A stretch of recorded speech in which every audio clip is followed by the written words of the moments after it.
Tempo para reunir a Comissão Executiva. De segunda a sexta, analisamos em profundidade os principais temas económicos que marcam a atualidade. Em tempo de crise, a economia social é decisiva para combater a emergência da pobreza. As medidas da Troika e o Orçamento do Estado para 2012, que vier a ser elaborado pelo Governo, vão contribuir para o aumento das dificuldades de muitos portugueses, uma tendência que tem vindo a aumentar. As mudanças na sociedade são micro e macroeconómicas, a crise tem contornos globais e, por isso, as soluções para o novo paradigma terão que ser também novas. A economia social já representa mais de 5% do produto interno bruto e cria mais de 700 mil empregos diretos e indiretamente na economia. É este o tema da Comissão Executiva. Para a conversa de hoje, contamos com o nosso comentador habitual das quartas-feiras, o administrador da DIF Broker, Paulo Pinto, Mariana Reto, presidente do Conselho de Administração da Mutualidade da Moita, e Isabel Gonçalves, técnica de projetos de intervenção social do Instituto de Solidariedade e Cooperação Universitária.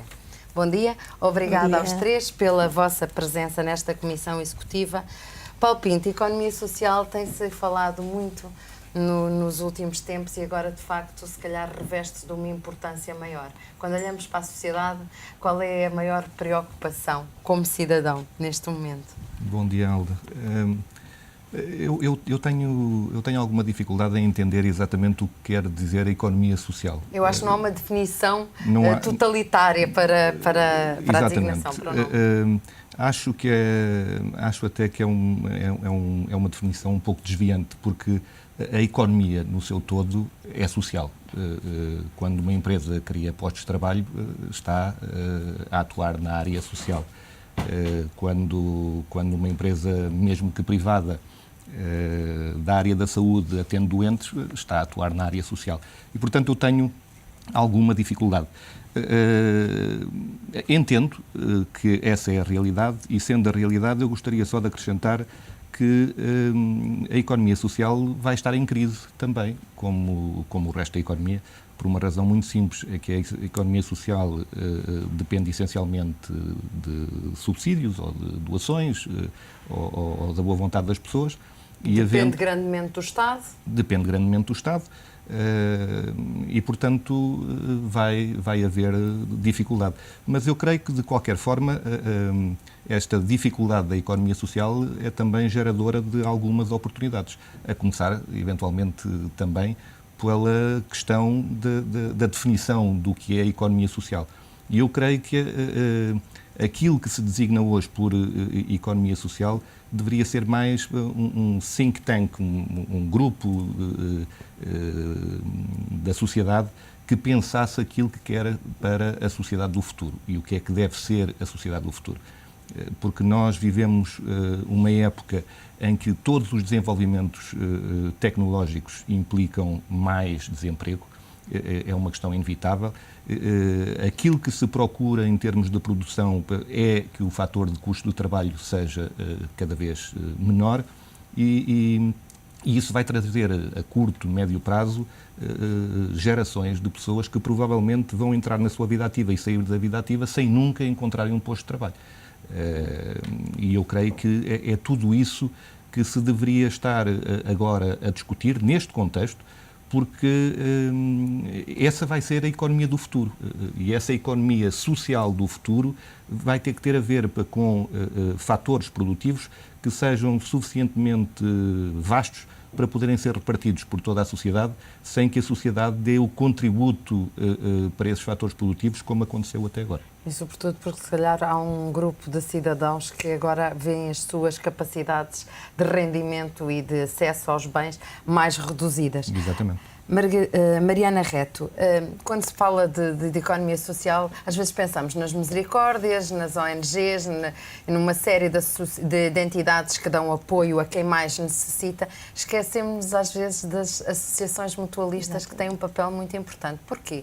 Porque ficam às vezes à margem. Eu penso que as associações mutualistas são vistas à margem por uma questão muito simples. As associações mutualistas, quando apareceram num período em que não havia absolutamente nada, não havia Estado, não havia privado, não, muito antes. Muito antes. No século XIX, principalmente na segunda metade do século XIX. Mas ganharam, mas foram um bocadinho esquecidas no 25 foram de Abril. Esquecidas, foram esquecidas e porque ocuparam um espaço onde não havia absolutamente nada, nem na área da saúde, nem na área da segurança social, nas reformas. Mais propriamente nos finais do século XIX e depois vindo pelo século XX. Perderam terreno, tiveram o seu apogeu no princípio do século XX e nos fins do século XIX, perderam terreno com a criação das caixas de previdência. Chamadas caixas de previdência e depois mais tarde com a segurança social. Basta dizer que em 1928 existiam perto de 500 associações mutualistas no país, porque eram as únicas que davam serviços à população e são essencialmente instituições locais, não são assim grandes instituições a nível nacional, à exceção do Monte Pio Geral, que é uma grande associação mutualista, E quando se fala no Monte Pio Geral só se vê o banco, não é um banco, é uma caixa económica, mas o que está por trás, a Casa-Mãe, é mesmo uma grande associação mutualista na área da segurança social e das pensões. E efetivamente não tem visibilidade.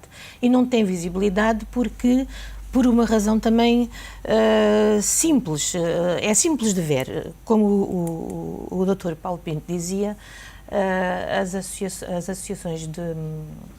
instituições da economia social seriam instituições que vivem de subsídios do Estado. Não é bem assim. As mutualidades não vivem de subsídios do Estado. As associações mutualistas são autónomas, vivem das cotizações dos seus associados, vivem das atividades que têm, que podem, que o que fazem é contribuir para as modalidades associativas que têm. As associações mutualistas só entraram naquele chamado setor social, ou seja, no apoio à infância e à terceira idade, muito recentemente, já depois do 25 de Abril, à exceção de uma ou duas associações mutualistas que já tinham uma creche, pelo menos acho que foi só uma, no país. E elas financiam-se a elas próprias, nunca precisaram de recorrer ao Estado. Inclusivamente... Porquê é que não existem mais?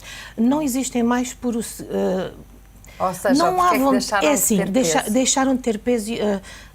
Em 1928, quando o Estado Novo entrou, o Estado Novo proibiu o aumento das cotizações nas associações mutualistas. Daí que das 500 associações na altura que existiam, hoje são 60 e tal que estão ativas. Porque elas financiavam-se só pelas cotizações dos associados. É uma solidariedade interessada, porque eu cotizo para uma associação mutualista, todas as outras pessoas cotizam e nós somos os investidores, cotizamos, somos os prestadores de serviços e somos os gestores ao mesmo tempo. Daí que não tem aquela visibilidade, tem mais visibilidade e passou a ter mais visibilidade aquele setor social de caridade. Efetivamente aquele que está ligado aos subsídios do Estado. Mas mesmo assim, não são, por assim dizer, subsídios do Estado diretos para essas instituições. Porque hoje as associações mutualistas, algumas também já têm apoio à infância, apoio à terceira idade e também têm acordos com a Segurança Social. Têm acordos, não são subsidiadas. Quem é subsidiado são os utentes que estão nessas instituições, porque se não tiver lá utentes não são subsidiados. E algumas viram também a questão, aquela faixa de crianças que estavam no pré-escolar, quando a rede do pré-escolar foi alargada e os ATLs e os próprios ATLs que tinham, viram, portanto, aqueles subsídios serem cortados. Porquê? Porque as escolas primárias, as escolas em geral, davam aquele complemento, começaram a dar aquele complemento depois do horário escolar. E essa parte dos ATLs, neste momento, não são subsidiadas sequer pelo Estado. São os pais que pagam para poder ter os filhos além do horário. Nós, em termos de mutualismo, o mutualismo tem aqui, neste momento, acho eu, como teve um papel fundamental. Nós Então descobrimos... já lá vamos àquilo que fazem atualmente.